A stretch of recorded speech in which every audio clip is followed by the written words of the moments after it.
Iraq Economic News and Points to Ponder Monday AM September 30, 24.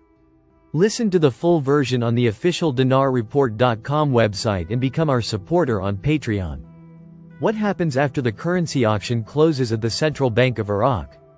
September 29, 2024 Baghdad, Iraq observer. The researcher and specialist in the financial and banking aspects, Mustafa Hantoush, commented on the participation of Prime Minister Mohammed Shia al-Sudani in a dialogue session held by the American Chamber of Commerce and Al-Monitor, saying, "The economic relationship between Iraq and America is a relationship based on Iraq's dependence on oil, which is an American equation, as well as the Strategic Framework Agreement, according to which the Federal Reserve will be the recipient of the Iraqi dollar from oil." Hantoush told the Iraq Observer agency that most of Iraq's reserves are in the dollar currency in addition to U.S. Treasury bonds, and thus the relationship must be stable and be in accordance with clear plans. He explained, "Most of Iraq's reserves are in the dollar currency, in addition to U.S. Treasury bonds, while stressing that the relationship should be stable and be in accordance with clear plans." Prime Minister Mohammed Shia al-Sudani participated in New York, after midnight last night, in a dialogue session held by the American Chamber of Commerce and Al-Monitor, in the presence of an elite group of investors, businessmen, representatives of American companies, and the Iraqi American Business Council. During the session, al-Sudani pointed to the new reality of Iraq, which is witnessing an economic renaissance and development in all its sectors, and has also made great strides in the field of energy investment and associated gas, which has been wasted for years and inflicts on the country losses estimated at billions of dollars, due to the import of gas and oil derivatives. Project Series al-Sudani confirmed that the government has embarked on a series of rapid projects, including the important agreement with Total, which will contribute to increasing oil production and associated gas investment up to 600 million standard cubic feet, in addition to offering the 5th and 6th round annexes, and concluding contracts for oil production and gas investment, indicating after the year 2028, Iraq will achieve self-sufficiency in gas, in addition to activating oil derivatives projects, including the strategic Karbala refinery, whose production capacity reaches 140,000 barrels per day, as well as the rehabilitation of the Beji refinery, which was completely destroyed during the battles to liberate Beji, and whose production capacity reaches 150,000 barrels per day. The following are the highlights of the Prime Minister's speech during the dialogue session. "When I assumed my duties as Prime Minister, the associated gas investment was less than 40%, and now the percentage has risen to about 70%. We have ended the import of petroleum derivatives, and we will stop importing gasoline at the beginning of next year, after completing the FCC project in Basra." Iraqi-American Partnership. "We are ready to enter into partnership with American companies in the oil industry sector. Our vision is to transform 40% of the exported oil into downstream industries, which will give us more benefits than selling crude oil. Our policy is based on diversifying the contracting parties that invest in our oil and gas fields without specific conditions. The licensing round procedures are clear and transparent, and there is no favoritism or preference for one company over another. Development cannot be achieved without a solid banking sector that operates in accordance with approved international standards, and 95% of financial transfers in Iraqi trade take place through reliable banks. The window for selling the currency will be closed at the end of this year, and the money laundering office at the central bank is working effectively." Banking sector reform. The government contracted with Ernst & Young to reform the government banking sector, and we strengthened citizen confidence in banks and expanded financial inclusion. Today, Iraq is going through a stage of stability and recovery that has been unprecedented since 2003. And it is an opportunity to support the transition from the stage of wars and conflicts to the stage of development and stability. A stable Iraq in a sensitive region is beneficial to the world. This is what we have seen since October 7, as Iraq maintained balance and calm to a great extent, and we kept Iraq away from the arena of conflict. Our security forces have reached an advanced stage of capability and efficiency, and we have begun an armament program to enhance their capabilities.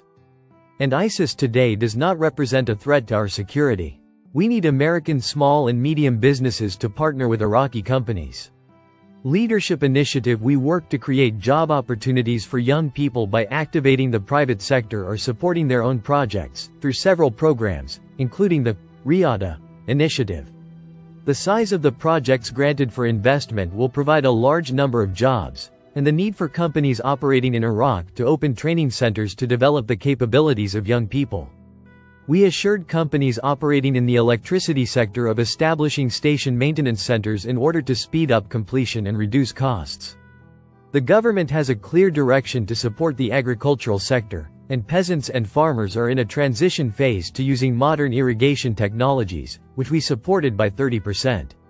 We provided loans to workers in the food industry sector of various types, part of which is covered by sovereign guarantees.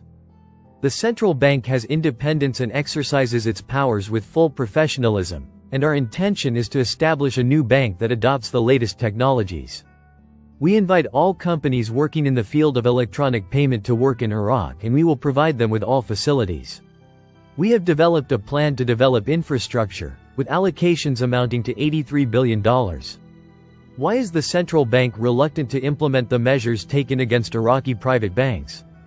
Economy, the 27th of September 2024, 6:24 3326 views. Al Samaria News. Local, including liquidation and guardianship. As the Central Bank of Iraq took a number of decisions against a number of Iraqi private banks for violating banking instructions. The source said in an interview with Al Samaria News, the Babylon Bank was referred for forced liquidation, and guardianship was imposed on the Al Arabiya Middle East Islamic Bank and the Iraqi Investment Bank. The source indicated, the period of guardianship over the Northern Bank will be extended until the 31st of next October. The source stated that, these decisions were taken with caution without knowing the reasons. Economists wondered, why the central bank was so patient with the decisions issued on these banks, while some of them believed that, political pressure from higher authorities was exerted on the central bank with the aim of being patient in implementing those decisions. While they pointed out that, this warns of the presence of corrupt parties standing behind these banks that have achieved failures in their work, and violated the applicable laws and rules, stressing, the necessity of amending the context of the work of these banks, which if their violations continue, it portends negative indicators on the Iraqi economy, which the government seeks to reform through a package of measures. Erbil branch concludes a training course on the comprehensive central banking system. September 29, 2024. The Central Bank of Iraq, Erbil branch, in cooperation with the Information Technology and Payments Department at the Central Bank of Iraq and the Office of Follow-up and Coordination of the Work of Bank Branches, concluded the new training program on the Comprehensive Central Banking System, Core Banking System, T24. In cooperation with Prema Consulting, which supervises the implementation of the central banking system. New, CBS, T24, for branch employees. The course witnessed the training of employees in the branch on the basics of the system by the company supervising the implementation of the new system within the framework of a plan to prepare and qualify the branch's staff in order to achieve the best use of the system, which is one of the most important stages of reforming and developing the work of the banking sector in Iraq. Central Bank of Iraq Media Office, September 29, 2024. Warnings of imminent economic danger, and the alternative solution is taxes. Special Sumerian, September 29, 2024. 5/12 3150 views. Economic file. The decline in oil prices opens the door to relying on taxes to avoid deficits. As oil prices continue to decline globally, representatives in Committee Finance the Parliamentary reported that there is a tendency to impose taxes resources with the aim of strengthening financial. This step comes in light of warnings of imminent economic danger if reliance on oil continues as the main source of the budget. Listen to the full version on the official dinarreport.com website and become our supporter on Patreon. Source: Dinar Recaps.